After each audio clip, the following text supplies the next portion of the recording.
Welcome back to the SciPod, Silver Creek Insights podcast. I'm your host, Jack Langworthy. I'm really excited to get this person on the podcast today. Mary Beth Ottley is the COO of Excess Telecom. She's a woman with a lot of accolades. She was listed as a top 50 women in finance by the World Finance Forum. She's spoken to many people about how to be an excellent executive. And she's here on the show today to talk to us a bit about the telecom industry, a bit about data. And let's start, please, Mary Beth, welcome to the show. Would you introduce yourself, please? Yeah, thanks, Dad. I am with Access Telecom now for a little bit over a year. I came into them from a completely different career and completely different market. And live in Colorado, where I've worked for the past 15 years prior to this, or 20 years, in the hospitality industry. So the move to Access Telecom was exciting because it gave me the chance to work with a whole new set of customers and a whole new world of services and offerings that you don't see every day in the resort world. So Yeah, that's a big switch in industries to go from hospitality into telcos. And also, I mean, you were an executive prior, but an executive into telco. Do you have advice for people? They say it's really hard to switch industries and even to become an executive C-suite. What advice would you give to somebody starting out their career? uh, the safest piece of advice and what I've tried to do my entire career is just don't think of yourself as doing the one role or the one thing that you're hired to do. Really seek out and try to understand everything that's going on in the organization and learn things across the organization so that you understand if you're working in finance or you're working in IS, don't just focus on those pieces of it, but look at what's happening upstream in operations, what's happening in customer acquisition, what's happening downstream in customer experience, and how do you impact that?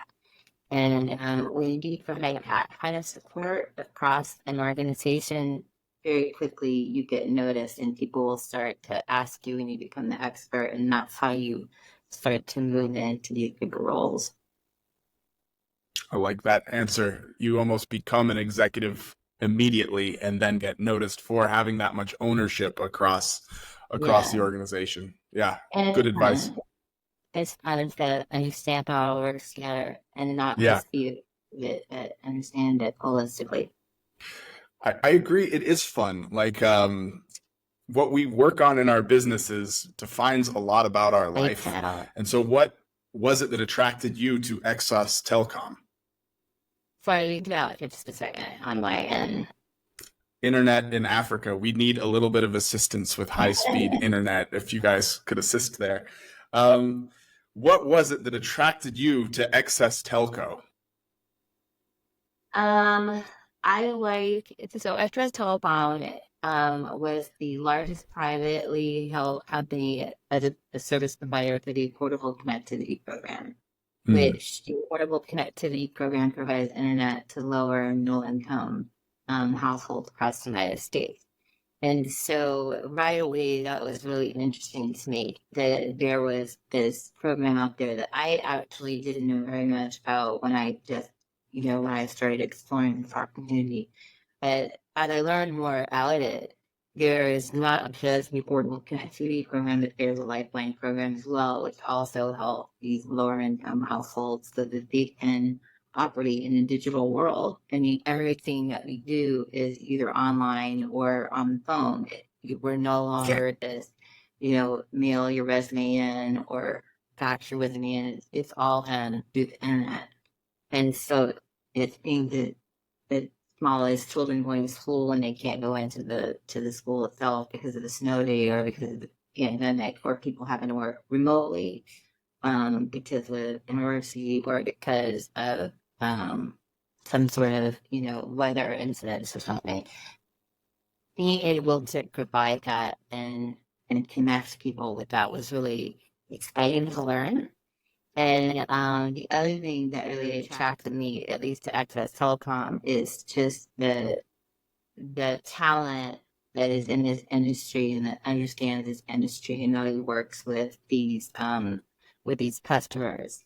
And on the other side, the service providers, it was a whole new learning experience. And so I was really excited to dive into that and like understand, um, how it all works together. How you bring a customer that you go grassroots, meet them on the street, and how you get them connected all the way through to the actual service provider.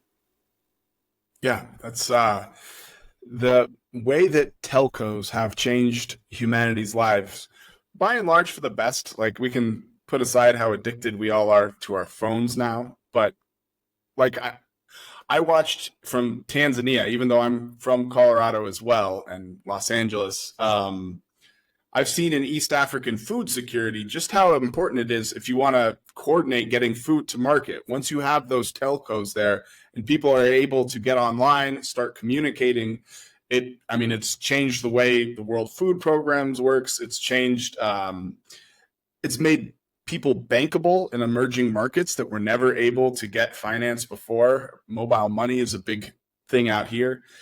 How specifically have you seen it transform low-income people's lives in the United States of America? Um, well, some of the examples that I was just thinking about, there's first of all, both Lifeline and the Affordable Connectivity Program provide service to veterans, and so it allows a veteran coming back or getting out of service to have internet access so that they can move into that next chapter of their lives. And so there are, I've seen veterans where this is probably get their next job, their next opportunity. Um, Kids at school, I think, a lot of the projects are done online, group projects are done online, and there's stories where kids would have to go to a Starbucks or some sort of restaurant where they provide internet Yeah. access, and so really help families keep their kids connected and thriving in school. And then just helping people, a lot of the affordable connectivity subscribers that we have are even people that are transitioning from homelessness to moving into a home. And so this helps them with that step. It helps them to get connected, to get leads on jobs. It helps them understand what they need to do to be able to make that transition. And so those are just some of the ways and customers that we have the different demographics that I've seen us connect. Yeah, good answer. There's basically everybody in every segment of life needs it to progress. So it's Right. almost like a no-brainer. Like, yeah, this is important to provide for low-income people. I'd like to pivot a little bit into your management role at the telco. How have you been working to use data to optimize the efficiency of your company? Um, yeah, it's been a really interesting journey and a lot of fun. And so over the last year, we worked really hard to pull in one of the different data sources that we have from the customer usage data and their behaviors and their trends on how they're actually whether they're being phone calls, text, voice, any of that. Because part of the program is they have to use this. They have to use the data. You can't just tout that program and then not use it. So we pulled in all that information and then we try to marry that with the customer itself. Whereas the customer, looking at these elements of the customers, how old is the customer, what state are they in, you know, different. And instead of blending here, but and look some information. And what we're doing now, which is really exciting, is we're taking that customer experience and customer support information and we're starting to layer that in over the demographics of the customer and the usage habits of the customer and looking at the customer's interaction with our teams and creating that, we're going to call it a churn model so that we can start to predict whether or not that customer is planning to stay with us, or whether the customer, based on their interactions across the board, is planning to move on to a different service provider. And so that's something that we're actively working on, and is really exciting, is to incorporate AI aspect into it. And really, you are recording from the very beginnings of the diagnostic and the descriptive. That's more of the predictive level on the journey of our customer. I mean, that's the most important thing for management to have a handle on is, okay, what is the current status of the company? What are the trends? Help me get a sense of this churn. Who are my customers? Otherwise, you're kind of flying blind. I know Gordon Wong, who I've had on this podcast before from Silver Creek Insights, was a big part of this project. Hi, Gordon. Yes. How was it working with the team? Silver Creek is an amazing team. And Gordon was one of the very first people that I spoke to when I came on board with Access. He actually was one of the people that interviewed me. And right away, I knew that we were kindred spirits. Gordon and I love data, and we love to talk about data, and we love to just get in there and really analyze it and record off of it. So I love Gordon. The rest of the team that we had in the Silver Creek, that was another really exciting element of coming to work with Access Telecom, is being able to work with partners like Silver Creek and Gordon and Ben and B and Daniel.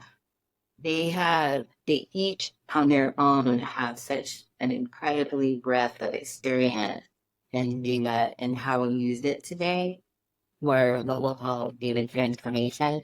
And they bring these really unique skill sets in the way that they do this together. It allows us to create something really special. And so the amount of work that we were able to do over the last year, and really over just the last 6 months of 2023, was staggering. And we were able to not only pull the data together, but create really meaningful insights and really give the organization what they needed to get to that next level and reporting that talking about. So I love working with Gordon. I love working with Ben and the whole Silver Creek team.